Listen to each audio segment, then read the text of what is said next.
Hello guys, आप लोग कैसे हैं? आशा करते हैं कि आप लोग अच्छे होंगे, मस्त होंगे, स्वस्थ होंगे, एकदम व्यस्त होंगे, मजेदार क्यूट से मेरे प्यारे से भाई होंगे।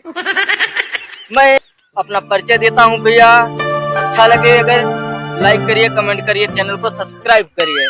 मैं सोनल बेदर्दी, आप सबका छोटा भाई, ग्राम पोस्ट बदलापुर जिला जौनपुर से बिलोंग करता हूँ। और जैसे कि एजुकेशन की बात किया जाए भैया, तो मैं पढ़ा लिखा नहीं हूँ, क्योंकि हम गरीब घर का बेटा हूँ। मेरे माँ बाप के पास इतना इनकम नहीं था कि हमको पढ़ा लिखा सके। और बस आप लोग का आशीर्वाद प्यार दुलार मिलता है।